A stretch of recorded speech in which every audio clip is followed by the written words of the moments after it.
بسم اللہ الرحمن الرحیم۔ رابعہ بصری۔ بصرہ میں ایک عابد زاہد شیخ اسماعیل رہا کرتا تھا جو نہایت ہی غریب انسان تھا۔ اس کی 3 بیٹیاں تھیں۔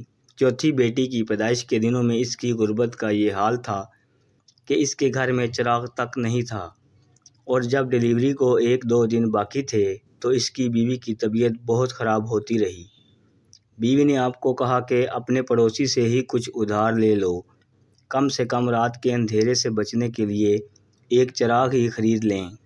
شیخ اسماعیل نے کبھی اپنی ذات کے لیے کسی کے آگے ہاتھ نہیں پھیلایا، لیکن بیوی کے بار بار اصرار پر وہ مجبور ہو کر ایک پڑوسی کے گھر کی طرف گئے اور دروازے پر دستک دی، لیکن کوئی جواب نہیں آیا۔ غرض 5-6 بار اسی طرح کیا، لیکن پڑوسی خواب خرگوش کے مزے لوٹنے میں لگا تھا۔ یوں آپ گھر واپس آ گئے۔ بیوی نے جب آپ کو خالی ہاتھ دیکھا تو پریشان لہجے میں کہا، کیا پڑوسی نے بھی مدد کرنے سے انکار کیا؟ اس عورت پر جو تکلیف گزر رہی تھی، اس تکلیف کا اندازہ مرد حضرات نہیں کر سکتے۔ اس تکلیف کا اندازہ صرف صنف ناز کو ہے۔ شیخ اسماعیل علیہ نے کہا، مدد دور کی بات، اس نے دروازہ تک نہیں کھولا۔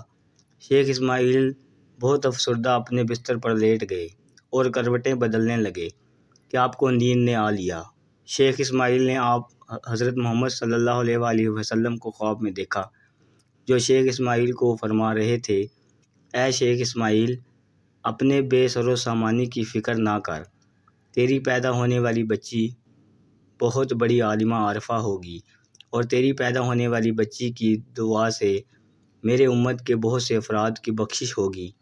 شیخ اسماعیل نے، تم پر لازم ہے کہ حاکم بصرہ عیسیٰ زرون کے پاس جاؤ اور اس سے کہہ دیں کہ مجھ پر ہر رات 100 بار اور جمعہ میں 400 مرتبہ درود شریف بھیجتا ہے، مگر گزشتہ جمعے کی رات اس نے میری بارگاہ میں درود کا تحفہ نہیں بھیجا، اس لیے اسے چاہیے کہ کفارہ ادا کرنے کے طور پر میرے قاصد کو 400 دینار ادا کرے۔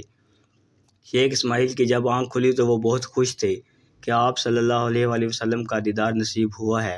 صبح ہوتے ہی آپ نے اپنے خواب ایک کاغذ پر لکھا اور حاکم بصرہ کے پاس پہنچ کر دربان کو وہ کاغذ پکڑا دیا۔ عیسیٰ زون اس وقت دربار میں بیٹھا ہوا تھا۔ اس نے خط پڑھا۔ اس دربان سے بے قرار ہو کر پوچھا، یہ خط دینے والا بندہ کہاں ہے؟ اس نے کہا، باہر دروازے پر کھڑا ہے۔ حضرات، حاکم بصرہ کی مثال آپ ہمارے ملک کے وزیر اعظم کے طور پر بھی سمجھ لیں۔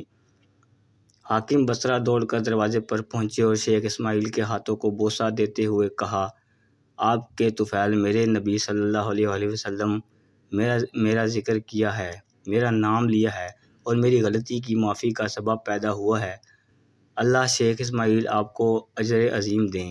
یہ کہہ کر حاکم بصرہ نے شیخ اسماعیل کو 400 دینار ادا کیے، اور اسی خوشی میں سرکار پاک صلی اللہ علیہ وآلہ وسلم نے میرا نام لیا اور گناہ کے کفارے سے آگاہ کیا۔ 10,000 دینار لوگوں میں تقسیم کیے۔